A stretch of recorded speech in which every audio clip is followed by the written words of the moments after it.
नमस्कार। आज हम कुरुक्षेत्र के मैदान में उतर रहे हैं, महाभारत के उस अहम क्षण में जब भगवत गीता का उपदेश बस शुरू ही होने वाला था। हाँ बिल्कुल, एक निर्णायक मोड़। और हम गहराई से जानेंगे पहले अध्याय के 11वें श्लोक को। इसमें दुर्योधन अपनी सेना को एक बहुत महत्वपूर्ण निर्देश देता है। बिल्कुल, एक ऐसा निर्देश जो पूरी रणनीति की धुरी लगता है। हमारे पास जो जानकारी है वो एक विश्लेषण से ली गई है जिसका शीर्षक है भगवत गीता, भीष्म की रक्षा का कर्तव्य। हाँ, और ये विश्लेषण हमें उस समय के माहौल और दुर्योधन की सोच में झांकने का एक अच्छा मौका देता है। तो सोचिए जरा, कुरुक्षेत्र का वो विशाल मैदान, सुबह का वक्त है, सूरज की किरणें पड़ रही हैं, धूल पर, शस्त्रों पर चमक रही हैं। अनगिनत योद्धा। हाँ, अनगिनत। हवा में वो ध्वजों की फड़फड़ाहट है और सेनाओं का शोर। एक तरफ पांडव, दूसरी तरफ कौरवों की विशाल सेना। नगाड़े बज रहे हैं, शंख गूंज रहे हैं, माहौल में तनाव है, पर एक इंतजार भी है। उसी उथल-पुथल के बीच में कौरव सेना के ठीक केंद्र में दुर्योधन खड़ा है, अपने रथ पर। उसकी आंखों में आत्मविश्वास तो है, मगर एक चिंता भी है, गहरी चिंता। हाँ, वही। और इसी पल वो अपनी पूरी सेना को संबोधित करता है, एक खास आदेश देता है। और ये आदेश सीधा जुड़ा है पितामह भीष्म से। बिल्कुल। चलिए समझते हैं इस आदेश को, इसके पीछे के इरादे को और इसके गहरे मतलब को। हाँ, देखते हैं। वो श्लोक है, संस्कृत स्वर का सुझाव, गंभीर धीमी गति में। अयनेषु च सर्वेषु यथा भागम अवस्थिताः भीष्ममेवाभिरक्षन्तु भवन्तः सर्ववेवहि। इसका सरल हिंदी में अगर अर्थ देखें तो ये हुआ कि आप सभी अपने अपने मोर्चों पर जहां भी तैनात हैं पूरी तरह मुस्तैद रहें। अच्छा। और हर तरफ से मिलकर, एकजुट होकर केवल पितामह भीष्म की ही रक्षा करें। केवल भीष्म की? हाँ, सभी के सभी, बिना किसी चूक के। यही आदेश था। विश्लेषण इस बात पर जोर देता है कि ये कोई मामूली निर्देश नहीं था दुर्योधन का अपनी पूरी सेना को, वो भी युद्ध शुरू होने से ठीक पहले। ये पहला और सबसे अहम आदेश था। हाँ, ये सोचने वाली बात है। इतनी बड़ी सेना, इतने सारे महारथी, द्रोण हैं, कर्ण हैं, लेकिन फोकस सिर्फ एक व्यक्ति पर, भीष्म पर। बिल्कुल। और सवाल उठता है कि ऐसा क्यों? आखिर क्यों भीष्म की रक्षा ही पहली प्राथमिकता बनी? हाँ, क्यों? तो सामग्री के अनुसार वजह साफ है। भीष्म सिर्फ कौरव सेना के सबसे अनुभवी, सबसे वरिष्ठ योद्धा ही नहीं थे, वो उससे ज्यादा थे। हाँ, वो उनकी शक्ति, उनके मनोबल, उनकी अजेयता, इन सबके प्रतीक थे, एक सिंबल थे। दुर्योधन के मन में उनको लेकर अटूट विश्वास था। अटूट विश्वास, शायद अंधविश्वास की हद तक। उसे लगता था कि भाई जब तक भीष्म सुरक्षित हैं, जीत पक्की है। हाँ, तब तक कोई हमें हरा नहीं सकता। यहाँ ये भी दिलचस्प है कि स्रोत दुर्योधन की उस समय की मानसिक स्थिति का भी जिक्र करता है।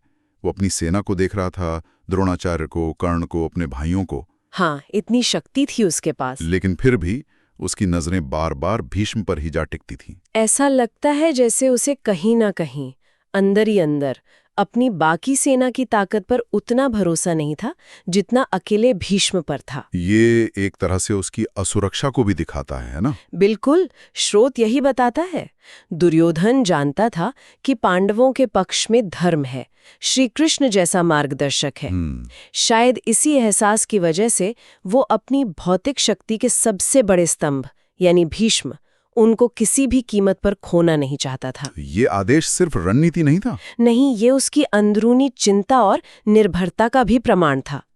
उसने साफ कर दिया हर सैनिक को, चाहे वो पैदल हो, रथ पर हो, हाथी पर, कि पहला काम, प्राथमिक कर्तव्य, भीष्म के चारों ओर एक सुरक्षा कवच बनाना है, अभेद्य। एकदम। काल धनुष या भाला, सिर पर मुकुट चमक रहा है, उम्र है, लेकिन चेहरे पर एक शांत तेज है, एक दृढ़ता है। हाँ, जो युद्ध के उस कोलाहल में भी अडिग हैं। उनके रथ के आसपास सबसे बढ़िया सैनिक तैनात हैं, सुरक्षा में कोई कमी नहीं।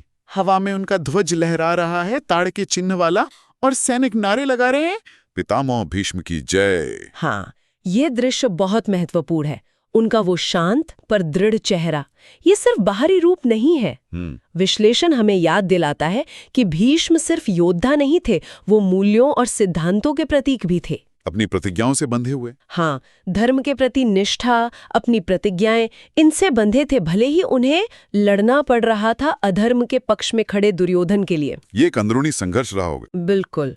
और वो उनके चेहरे की शांति में भी झलकता होगा।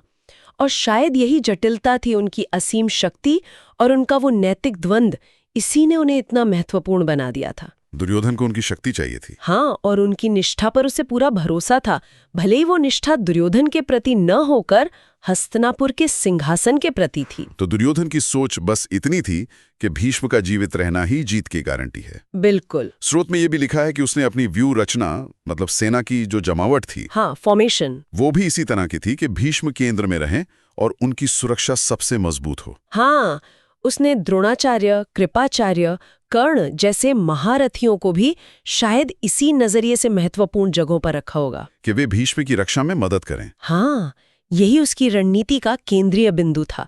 लेकिन यहीं पर विश्लेषण एक गहरा सवाल उठाता है। क्या? दुर्योधन पूरी तरह से भौतिक शक्ति पर, सैन्य बल पर और खास तौर पर भीष्म के व्यक्तिगत वीरता पर निर्भर था। उसे लगता था यही जीत का रास्ता है। हाँ, लेकिन जैसा स्रोत इशारा करता है, दुर्योधन एक बहुत महत्वपूर्ण सत्य से अनजान था। वो ये कि धर्म बल, यानी सत्य, न्याय, नैतिकता की जो शक्ति होती है, वो किसी भी असुर बल से, मतलब केवल फिजिकल या मिलिट्री ताकत से कहीं ज्यादा शक्तिशाली होती है। ये बहुत अहम बात है। तो भीष्म की रक्षा का ये आदेश, जिसे दुर्योधन अपनी सबसे अच्छी चाल समझ रहा था, हाँ, वो असल में उसके अहंकार का, उसकी सीमित सोच का प्रतीक था। ठीक यही बात। स्रोत इसे दुर्योधन के गर्व और भौतिकवाद का प्रतिबिंब मानता है। वो बस बाहरी सुरक्षा देख रहा था, अंदरूनी या नैतिक शक्ति को नजरअंदाज कर रहा था। बिल्कुल, वो मान रहा था कि सबसे शक्तिशाली योद्धा को बचा लूंगा तो युद्ध जीत जाऊंगा। बिल्कुल। लेकिन ये नहीं समझ पा रहा था कि युद्ध सिर्फ हथियारों से नहीं लड़ा जाता, मूल्यों से, सिद्धांतों से भी लड़ा जाता है। और भीष्म खुद धर्म के ज्ञाता थे। पर परिस्थितियों के कारण अधर्म के पक्ष में खड़े थे। दुर्योधन का सिर्फ उनके शरीर को बचाने पर ध्यान देना, उनके नैतिक संघर्ष या धर्म के बड़े सवाल को पूरी तरह इग्नोर करना था। ये दिखाता है कि दुर्योधन की प्राथमिकताएं क्या थीं। सत्ता और जीत, बस, चाहे किसी भी कीमत पर। तो अगर हम इस श्लोक और इसके संदर्भ को जरा बड़े दायरे में देखें तो ये सिर्फ एक मिलिट्री इंस्ट्रक्शन से कहीं ज्यादा है। हाँ, बिल्कुल। ये हमें लीडरशिप की प्रकृति के बारे में सोचने पर मजबूर करता है। कैसे कोई नेता अक्सर अपनी सबसे बड़ी मानी जाने वाली ताकत पर जरूरत से ज्यादा निर्भर हो जाता है। सही कहा। और क्या किसी एक व्यक्ति पर, चाहे वो कितना भी शक्तिशाली क्यों ना हो, इतनी ज्यादा निर्भरता, क्या वो पूरी व्यवस्था के लिए एक कमजोरी बन सकती है? हाँ, ये सवाल तो है। निश्चित रूप से। यह निर्भरता के खतरों की ओर इशारा करता है।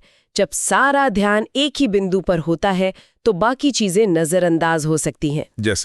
जैसे क्या दुर्योधन की इस रणनीति ने उसकी सेना के दूसरे योद्धाओं को कम महसूस कराया होगा? हो सकता है। क्या इसमें पूरी सेना की सोच को थोड़ा रक्षात्मक बना दिया, डिफेंसिव, जबकि युद्ध जीतने के लिए आक्रामक होना भी जरूरी है? विश्लेषण इन सवालों को भी उठाता है।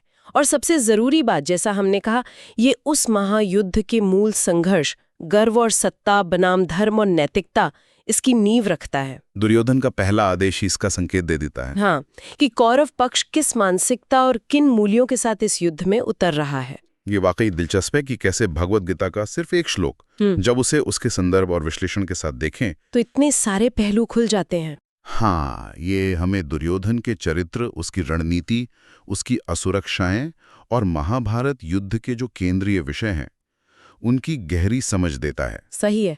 ये दिखाता है कि कैसे सतह पर दिखने वाले एक सरल से आदेश के पीछे कितनी जटिल परतें हो सकती हैं। यहाँ जो बात आकर्षक है वो ये कि ये अकेला श्लोक हमें कई बातें एक साथ बता रहा है। जैसे कि पहला, दुर्योधन का अपनी सेना को दिया गया वो पहला और खास आदेश।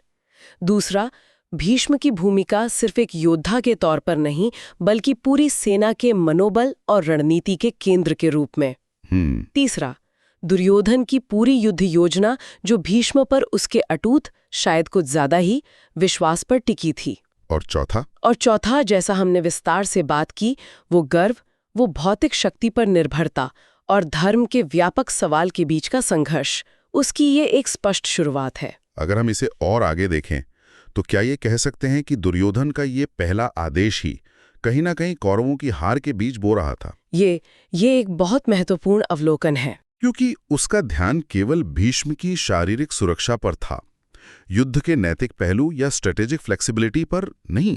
हाँ, विश्लेषण भी इसी ओर इशारा करता है। जब आप अपनी पूरी रणनीति किसी एक अजेय स्तंभ पर टिका देते हैं तो उस स्तंभ के गिरने का खतरा तो हमेशा रहता है। और अगर वो गिर गया तो पूरी इमारत ढह सकती है।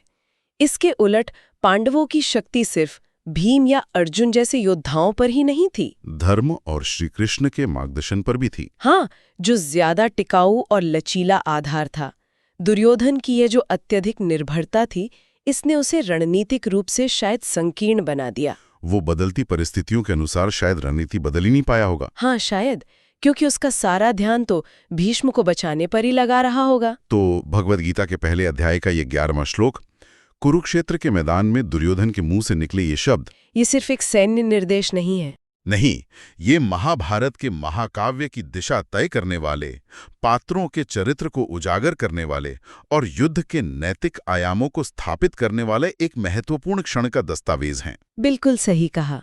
ये हमें दिखाता है कि कैसे व्यक्तिगत फैसले, खासकर लीडरशिप के लेवल पर लिए गए फैसले, पूरे समूह की किस्मत को प्रभावित कर सकते हैं। दुर्योधन का ये आदेश उसकी प्राथमिकताओं, उसकी सोच और अंततः उसकी सीमाओं का सटीक चित्रण है। तो ये थी आज की हमारी गहन चर्चा भगवद गीता के इस एक श्लोक पर।